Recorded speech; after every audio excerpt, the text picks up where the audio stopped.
성종시기 평화롭던 어느 날 뜻밖의 소식이 전해졌습니다.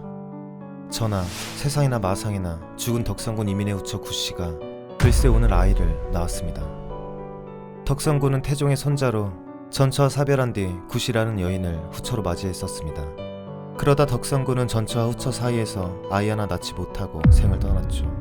그렇게 18살의 나이로 과부가 된 불쌍한 구씨. 이처럼 혼자여야만 했던 구씨가 아이를 낳았다는 소식에 분노한 성종은 이렇게 말했습니다.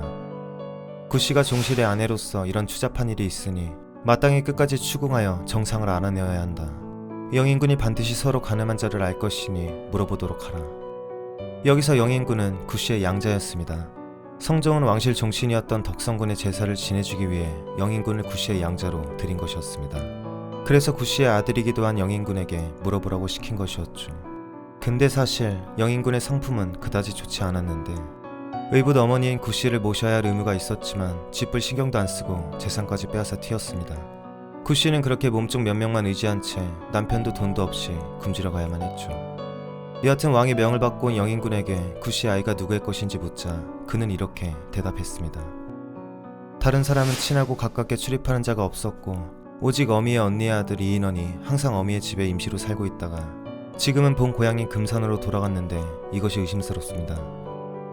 이 말은 즉 구씨는 자신의 조카와 쿵떡쿵떡한 것을 의미했습니다. 당연히 유교국가 조선에선 절대 있어서는 안 될 일이었으니 이런 기가 막힌 시츄에이션을 성종은 더 낱낱이 조사하라 명하였죠. 그렇게 곧바로 붙잡혀온 구씨는 억울함을 호소하며 말했습니다. 제 친정 언니의 아들 이인원이 과거 공부를 위해 금산에서 여기로 올라와 지냈습니다. 그런데 하루는 새벽이 지난 뒤에 여종이 밖에 나간 틈을 타서 갑자기 저를 가늠하고자 하기에 저는 거절하였습니다. 그럼에도 이인원은 옷으로 제 얼굴을 가리고 드디어 가늠하였습니다. 그 뒤로 매양 은밀한 곳에서 서로 가늠하였고 결국 아이를 배웠습니다. 요약하자면 자신의 조카가 공부하러 왔다가 새끼가 빠져가지고 하라는 공부는 안 하고 이모의 몸을 탐한 것이었습니다.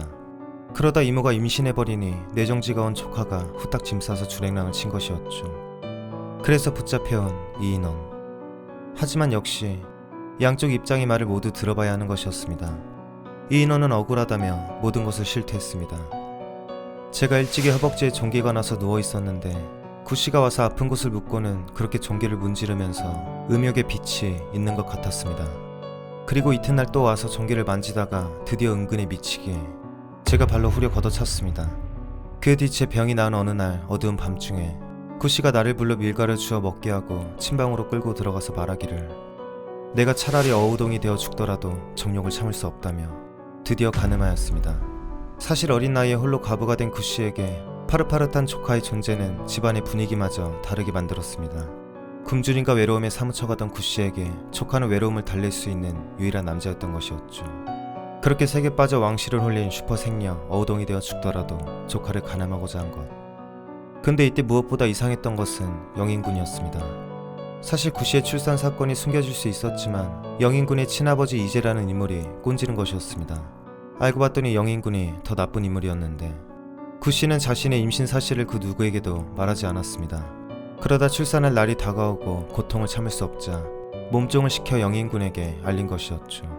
이에 깜짝 놀란 영인군은 의원을 불렀고 구씨는 다행히 아이를 출산하였습니다. 그리고 당연히 구씨는 영인군에게 부탁했습니다. 과부의 몸으로 아이를 낳은 것이니 나는 죽을 죄에 해당하지만 아이를 숨겨야 한다.